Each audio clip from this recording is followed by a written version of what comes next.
दीपावली का पावन पर्व प्रारंभ हो चुका है और आपको याद दिला देते हैं कि हैप्पी दिवाली या दिवाली मुबारक कभी भी नहीं होता है, ये होता है शुभ दीपावली।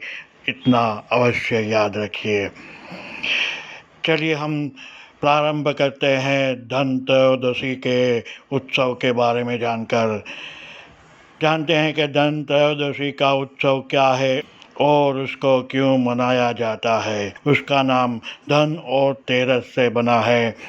इसका अर्थ सामान्यतः ये होता है कि वर्ष के अंतिम महीने की त्रयोदशी तिथि को समग्र वर्ष में जो धन अर्जित किया है उसकी पूजा करे, उसका स्वीकार करे तथा आने वाले नववर्ष के लिए माता लक्ष्मी जी तथा भगवान श्री हरि विष्णु जी के आशीर्वाद प्राप्त करे। भारतीय हिंदू ग्रंथों के अनुसार देवताओं तथा दानवों में जब समुद्र मंथन चल रहा था तब धनतेरस के दिवस पर भगवान धन्वंतरी जो कि स्वास्थ्य के देवता हैं, वो अपने हाथों में अमृत कलश को लेकर प्रकट हुए थे।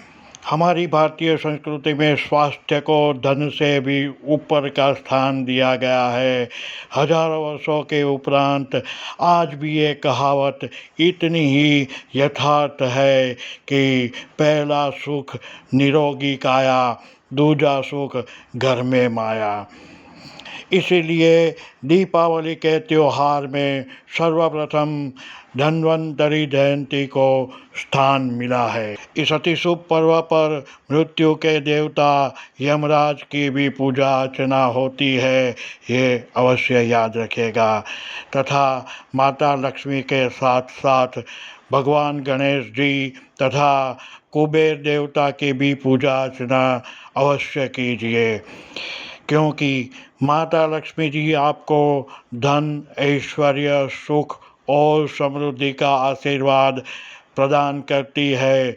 तो गणेश जी इस आदेश का वर्णन लिखकर संदेश वहन करते हैं और अंत में भगवान कुबेर, जिसको कुबेर भंडारी भी कहा जाता है, वह माता के भंडारों में से माता के आदेश अनुसार सर्व मनुष्य को धन ऐश्वर्य प्रदान करते हैं।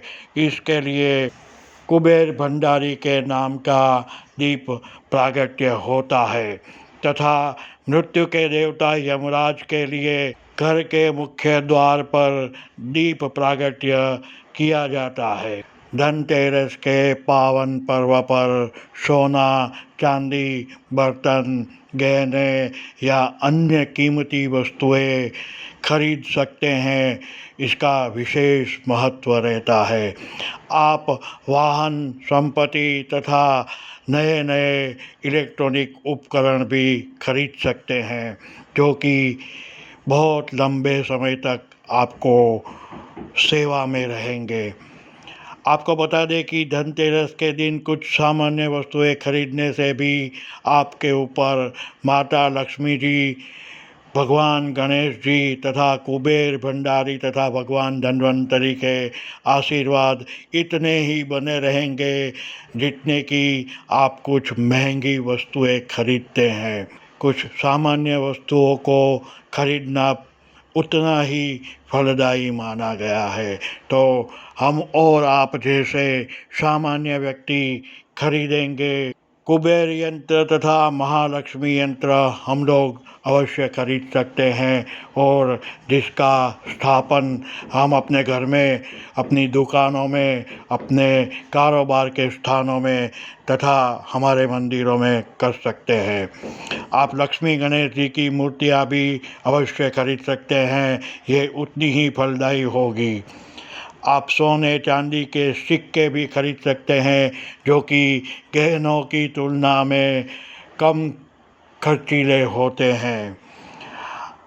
आप धनिये के बीज खरीद सकते हैं, उसका दिवाली तथा नववर्ष की पूजाओं में उपयोग में ले सकते हैं और अंत में अपनी तिजोरी में, अपने पूजा स्थान में, अपने घर में सुरक्षित रख सकते हैं। अंत में आप एक झाड़ू तो अवश्य खरीदेंगे जो कि घर में सकारात्मक ऊर्जा का संचार बढ़ाती है। याद रहे, इस दिन अपनी क्षमता के अनुसार कपड़े, पटाखे, दीपक तथा दीपावली के पर्व पर उपयोग में लिए जाने वाली मिठाइयाँ, अन्य खाद्य सामग्रियाँ वगैरह का दान आप अवश्य कीजिए। और समाज के कुछ लोग अभी भी इन वस्तुओं से वंचित है, उनकी भी दीपावली सुंदर बनाइए, उनके भी घरों में प्रकाश का आगमन करने का अवसर इनको प्रदान कीजिए। तो आप सभी को माता लक्ष्मी जी तथा भगवान श्री हरि विष्णु जी की कृपा बनी रहे और उनका आशीर्वाद प्राप्त हो, यही हमारी उनसे प्रार्थना है। और आप पर माता लक्ष्मी जी अत्यंत प्रसन्न रहे। ओम नमो भगवते वासुदेव।